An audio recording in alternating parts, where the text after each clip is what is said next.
traigo uno de estos libros que te compras porque te gustó mucho uno de los libros del autor y luego nunca ves el momento para leer porque no sabes si te va a gustar, no sabes si te va a quedar un buen sabor de boca.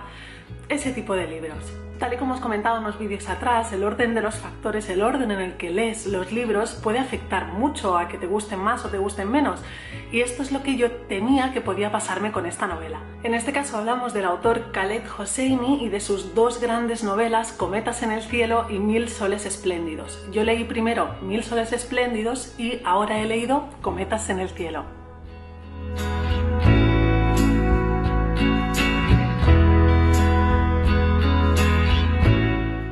Al final me alegra poder decir que ninguno de los dos ha sido una decepción, los dos me han gustado, pero como siempre uno me ha gustado más que el otro y eso lo diré al final de la reseña. Este autor en estos dos libros lo que hace es hablar del conflicto de Afganistán y lo hace o habla de él desde sus propios protagonistas y especialmente de los dos colectivos más sensibles a la guerra, los que más sufren, que según él, y yo creo que tiene toda la razón del mundo, son las mujeres y los niños.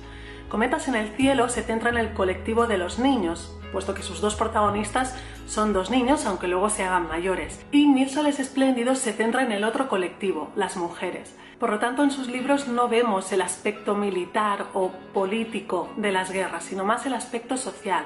Y todo lo que es la política actúa como telón de fondo, actúa como escenario, sí que tiene mucha importancia en la historia, pero no es el eje central. El eje central son las personas, son los seres humanos que sufren las consecuencias de esas guerras y de esos conflictos. A grandes rasgos, esta novela nos cuenta la historia de Amir y todo empieza con sus recuerdos de infancia en Afganistán, en el Afganistán libre, en el Afganistán más moderno de los años 70. Él vive en Kabul en el seno de una familia muy acomodada. Su padre era un hombre de negocios muy importante y su madre murió al darle a luz. Por lo tanto, él vive con su padre en una casa muy grande, en un barrio bastante respetable, y tienen un criado que es Ali, y ese criado tiene un hijo que es Hassan. Hassan y Amir serán los protagonistas de estos recuerdos de infancia. Al vivir solo con su padre, Amir tiene una relación muy cercana con Hassan. Podríamos decir que es una amistad, yo entiendo que lo que se da a entender es que es una amistad, pero yo no lo vi una amistad como la que podemos tener cualquiera de nosotros. Por parte de Amir, la relación que tiene con Hassan es, sí, de amistad, de cercanía, pero marcando mucho la diferencia de lo que es uno y de lo que es el otro. Amir es consciente en todo momento de su superioridad, sobre todo intelectual, respecto a Hassan. De hecho, por ejemplo, le lee libros y le toma el pelo, se inventa las historias, se las cambia y ve cómo Hassan embobado lo adora porque él no sabe leer y porque Amir le puede contar lo que quiera que él se lo va a creer.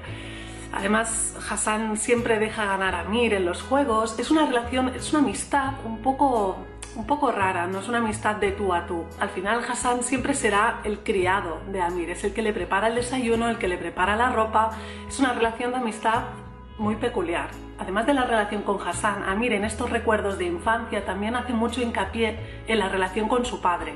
Él no tiene una relación cercana con su padre es bastante distanciado y siempre Amir está intentando buscar la aprobación de este, siempre está intentando que su padre se sienta orgulloso de él de alguna manera. Todos estos recuerdos de infancia, su amistad con Hassan, su relación con su padre, culminan en un concurso de cometas que se hace anualmente en la ciudad y que en un año en concreto ganan Amir y Hassan. Ellos actúan como equipo, Amir es el que lleva la cometa y Hassan el que corre detrás de las cometas que van cayendo durante el concurso. Ese será uno de los días más felices para Amir porque conseguirá por fin el reconocimiento de su padre, pero será también uno de los días más tristes de su vida.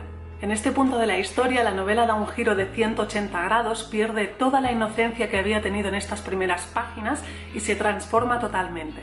Este cambio es brutal y es uno de los puntos fuertes de las novelas de este señor, cómo consigue que una situación que parece apacible, que parece inocente, se transforme en 3 o 4 líneas y empiece a volverse oscura y a volverse dura.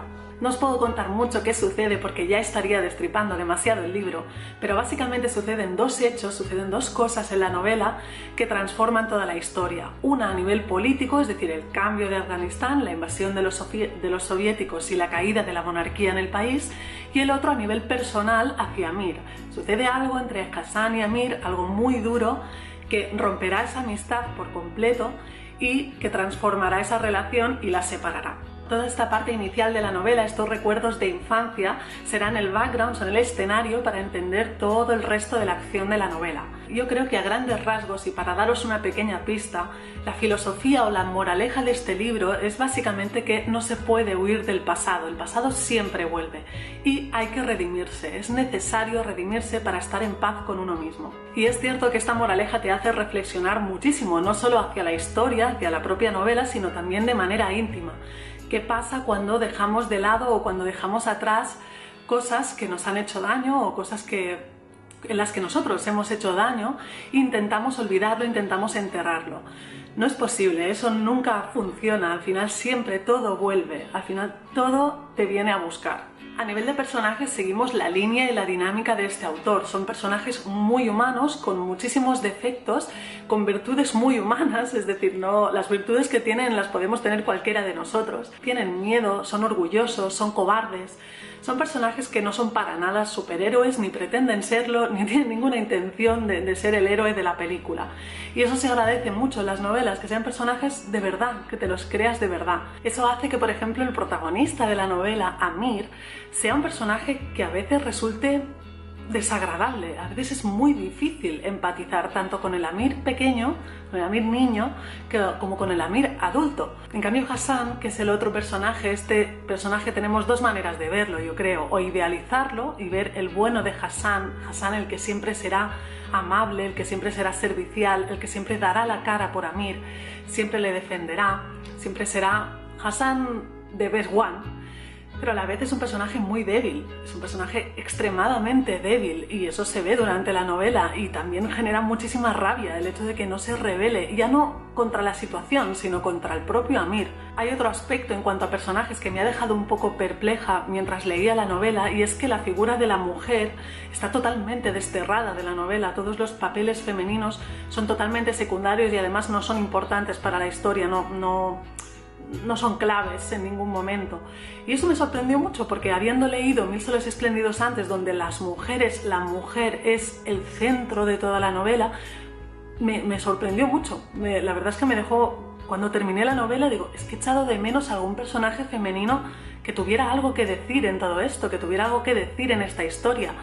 En Mil soles espléndidos, aunque todo gira alrededor de esas dos mujeres o alrededor de la mujer, de la figura de la mujer dentro de esa situación, sí que hay papeles masculinos importantes. Hay papeles masculinos malos, crueles, duros, y también hay papeles masculinos amables, como por ejemplo el padre de Layla. Sí que hay un espacio para el hombre dentro de esa novela. En cambio, en Cometas en el cielo, la mujer está totalmente desterrada. Probablemente cuando terminas ni siquiera recuerdes los nombres de las pocas mujeres que pueden haber salido en la novela. Y se me quedó esa espinita. Tengo que reconocerlo, que me quedó esa espinita. En definitiva, ha llegado el momento del veredicto. Cometas en el cielo contra Mil soles espléndidos. Yo en mi caso, y esto como siempre es una opinión súper personal, me quedo con Mil soles espléndidos. No sé si es por lo que os comentaba o lo que os comenté en ese libro, que el orden de los factores altera el producto. Es verdad que probablemente tenga mucho que ver con eso, pero intentando ser lo más objetiva posible, Mil soles espléndidos es una historia lineal de dos personas a las que ves crecer, a las que ves llegar a la madurez, y eso permite que intimes muchísimo más con ellas, que las hagas mucho más tuyas, mucho más próximas a ti. En cambio, Cometas en el cielo, aunque sea una historia también muy tierna, muy íntima, tiene ciertos saltos temporales y tiene ciertos saltos en la historia que hacen que no puedas llegar a estar tan próximo a los personajes. No llegué a conectar tanto ni por asomo con Hassan y con Amir como conecté con Mariam y con Layla. Esto son sensaciones, son cosas que no se pueden planificar, o las sientes o no las sientes. Yo creo, desde mi punto de vista, Cometas en el cielo fue la primera novela, Mil soles espléndidos se escribió después y yo creo que Mil soles espléndidos está muchísimo más trabajada. En fin, lo dejamos aquí por esta semana, espero que os haya gustado la reseña y que podáis comentarme aquí abajo si queréis, qué os ha parecido o si pensáis leerlo. Como siempre, espero que hayáis tenido una buena semana, que tengáis un buen fin de semana. Muchísimas gracias por verme y nos vemos en el vídeo que viene. ¡Adiós!